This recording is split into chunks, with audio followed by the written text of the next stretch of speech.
Je suis donc dans Premiere Pro et je suis prêt à aller importer mes fichiers. Pour importer des fichiers, ça se passe ici. On passe par l'explorateur média, surtout lorsqu'on importe quelque chose dans de la carte SD. Donc à gauche ici, peut-être que vous avez vu une vue comme ça qui est par mode vignette. Je vous conseille toujours le mode liste. On va mieux voir ici. Donc à gauche ici, je vais aller dans mon dossier de travail. TP Guimont, caméra 2017, no name, AVCHD.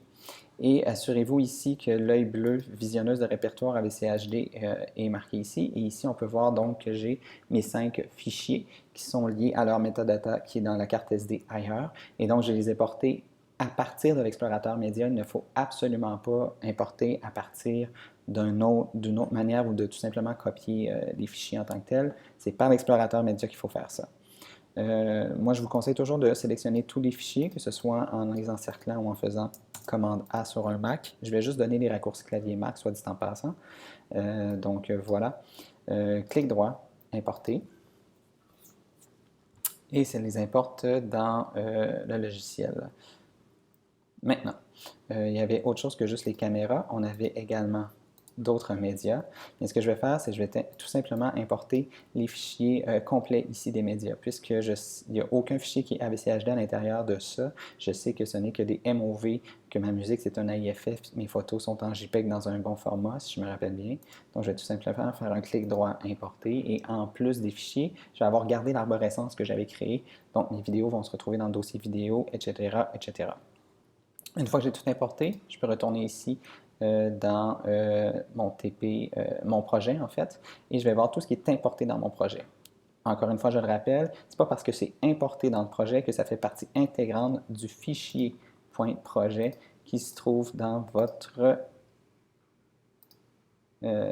.projet juste ici. Il est toujours aussi léger. Bon, c'est sûr que si je l'enregistre, ce sera un petit peu plus lourd, mais ce fichier-là ne contient aucune vidéo en soi, aucun média en soi. Ce n'est que des liens vers les fichiers externes. Donc, vous pouvez toujours moduler la grandeur des fenêtres ici en cliquant entre les sections pour agrandir.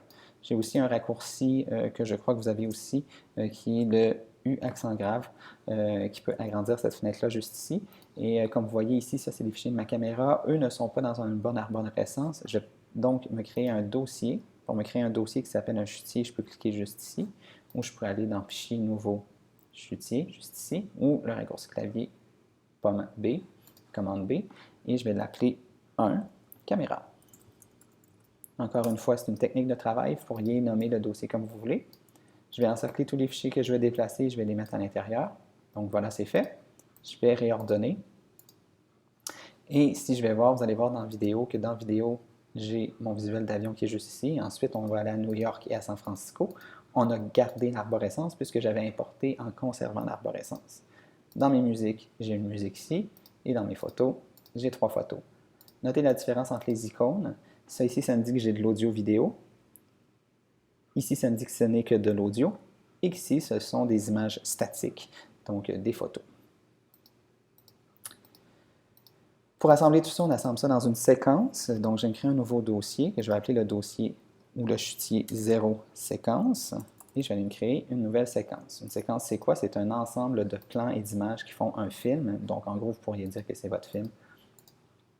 Dans séquence, je le sélectionne et je vais me créer une nouvelle séquence. Je vais rapetisser la fenêtre, U accent grave. Et donc, j'ai séquence de sélectionner et je vais aller sélectionner un nouvel objet, nouvel élément, séquence. Ça va me permettre de créer une nouvelle séquence. Ma séquence va apparaître ici. Je pourrais aussi le faire ici, nouveau, séquence ou le raccourci, commande N. Une séquence, il y en a beaucoup qui existent. Il y a beaucoup de notions techniques à savoir. Je pourrais faire une séquence en format ARRI qui serait en HD ou même plus que HD, etc. etc. On a créé des presets ou des préférences utilisateurs. Celle que je vous conseille d'utiliser, c'est LAM NXCAM, puisqu'on travaille avec la NXCAM. Et ça fait tout le sale boulot pour vous. Donc, on a tout créé ça avant pour vous. Sinon, si vous n'avez pas ce raccourci-là, vous pouvez aussi aller dans AVCHD 1080i et prendre le 60 ici qui est le dernier, donc 1080i 30 et ne pas sélectionner l'anamorphique mais bien le dernier de la liste. Donc voilà. Et on va lui donner un nom significatif et je vais l'appeler TP Guimont Voyage. Et puisqu'on peut avoir plusieurs séquences plusieurs versions du même reportage dans un même projet, je vais l'appeler version 01. Encore une fois, vous pourriez appeler la séquence comme ça vous tente, c'est une technique de travail que je vous donne. Donc, dans le dossier séquence, j'ai une séquence, ma séquence qui est juste ici. Ici, il faut voir ça de gauche à droite sur le temps, de haut en bas et de bas en haut, ici pour mes pistes vidéo et mes pistes audio. Donc, mes fichiers sont importés, ma séquence est créée. Je vais donc enregistrer pour ne pas être obligé de refaire ce travail-là. Donc, fichier enregistré ou le raccourci clavier commande S. Et tout le sale boulot est presque fait. On est rendu à la préconfiguration audio qu'il faut faire avant de commencer à monter. Je vous montre ça dans le prochain chapitre.